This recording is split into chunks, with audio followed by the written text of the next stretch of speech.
Museum, ഇവിടെ കൊട്ടാരം, പഴയ കൊച്ചി രാജാക്കന്മാരുടെ കൊട്ടാരത്തിന്റെ തിരുമുറ്റത്ത് നിന്നാണ് ഇപ്പോൾ ഈ രാജകീയമായിട്ടുള്ള അത്തച്ചമയ ഘോഷയാത്രയ്ക്ക് തൊട്ട് മുൻപായിട്ടുള്ള ഈ കൊടിമര ഘോഷയാത്ര നടക്കാൻ പോകുന്നത്. ഈ നാളെ രാവിലെ അത്തച്ചമയ നഗറിൽ, അതായത് അത്തം നഗറിൽ ഉയർത്തുന്ന പതാക ഇവിടെ നിന്നും രാജകുടുംബാംഗങ്ങളിൽ നിന്നും മുനിസിപ്പാലിറ്റി ചെയർമാൻ അദ്ദേഹം ഏറ്റുവാങ്ങുകയാണ്. ഈ ചടങ്ങ് എന്ന് പറയുന്നത് അദ്ദേഹം ഇവിടുന്ന് ഏറ്റുവാങ്ങിയിട്ട് ഘോഷയാത്രയായി അത്തം നഗറിലേക്ക്, തൃപ്പൂണിത്തുറ നഗരത്തിലെ അത്തം നഗറിലേക്ക് ഇവിടെ നിന്നും പോകും. അത് വലിയ ആഘോഷങ്ങളോട് കൂടിയാണ് പോകുന്നത്. കേരളത്തിന്റെ ദേശീയ ഉത്സവമായിട്ടുള്ള ഓണത്തിന്റെ വരവ് അറിയിക്കുന്നത് ശരിക്കും പറഞ്ഞാൽ തൃപ്പൂണിത്തുറയിൽ നിന്നാണ്, ഈ രാജനഗരിയിൽ നിന്നാണ്. ഇവിടെ ഹിൽ പാലസ് മ്യൂസിയത്തിന്റെ, ഹിൽ പാലസ് പഴയ കൊട്ടാരത്തിന്റെ മുറ്റത്ത് നിന്ന് തുടങ്ങുന്ന ഘോഷയാത്ര അത്തം നഗർ വരെ എത്തും. നാളെ അത് അവിടെ ഉയർത്തിയതിനു ശേഷം, അതായത് പതാക ഉയർത്തിയതിനു ശേഷം അവിടെ നിന്നും അത്തച്ചമയ ഘോഷയാത്ര, ഏറ്റവും പ്രശസ്തമായ അത്തച്ചമയ ഘോഷയാത്ര ആരംഭിക്കും. വർണ്ണാഭമായ ഘോഷയാത്ര, അതിന്റെ ഒരു തുടക്കം, അതിന്റെ ഒരു ട്രെയിലറാണ് ഇപ്പോൾ നമുക്കിവിടെ കാണാൻ സാധിക്കുന്നത്. ഈ ഘോഷയാത്രയും, അതായത് പതാകയും കൊടിമരവുമായിട്ട് പോകുന്ന ഈ ഘോഷയാത്രയും അങ്ങേയറ്റം ആഘോഷപൂർവ്വമാണ്. അത് വളരെ കളർഫുള്ളാണ്.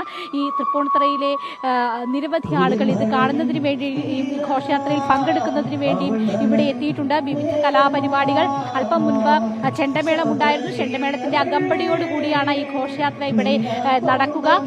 ഇത് ഇവിടെ നിന്നും അല്പസമയത്തിനകം തന്നെ ഈ ചടങ്ങ് പൂർത്തിയാക്കിയതിനു ശേഷം ഇവിടെ നിന്ന് പോകുന്നതായിരിക്കും. ഇവിടെ രാജകുടുംബാംഗങ്ങൾ എത്തിയിട്ടുണ്ട്, ജനപ്രതിനിധികൾ എത്തിയിട്ടുണ്ട്, നമ്മുടെ കൌൺസിലർമാരും തൃപ്പൂണിത്തുറയുടെ ചെയർപേഴ്സണും ഒക്കെ എത്തിയിട്ടുണ്ട്.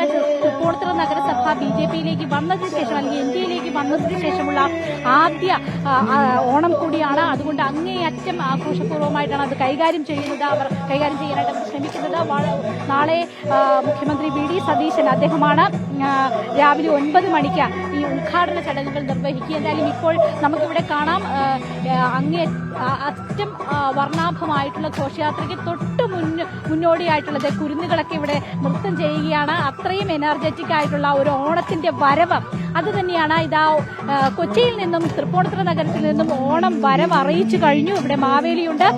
എല്ലാം ഈ ഓണക്കാഴ്ചകളിലേക്ക് നമ്മൾ കടക്കുകയാണ്. ഇനി എങ്ങും ഇത്തരത്തിലുള്ള ആഘോഷങ്ങളുടെയൊക്കെ കാഴ്ചകളായിരിക്കും കേരളത്തിലും വിദേശത്തും എന്ന് വേണമെങ്കിൽ പറയാം. കാരണം അവിടെയൊക്കെ മലയാളികളുണ്ട്. മലയാളികൾ എവിടെയൊക്കെയുണ്ട് അവിടെയൊക്കെ ഇതേ കാഴ്ചകൾ, ഇതേ ആഘോഷങ്ങളൊക്കെയാണ് വരും ദിവസങ്ങളിൽ കാണാൻ നമ്മൾ പോകുന്നത്. അതിന്റെ ഒരു ട്രെയിലറാണ് ഇന്ന് ഈ അത്തം ദിവസത്തിന്റെ തലേ ദിവസം തൃപ്പൂണിത്തുറയിൽ നമുക്ക് കാണാൻ സാധിക്കുന്നത്. അല്പസമയത്തിനകം തന്നെ ഈ ചടങ്ങുകൾ, ഈ പതാകയും കൊടിമരവും ഏറ്റുവാങ്ങിക്കൊണ്ട് പോകുന്ന ഈ ചടങ്ങുകളും ആരംഭിക്കുന്നതായിരിക്കും.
കോഴി പോകണ നേരത്താണല്ലോ നിന്നെ കാലാ തെരുവിലും വെച്ചു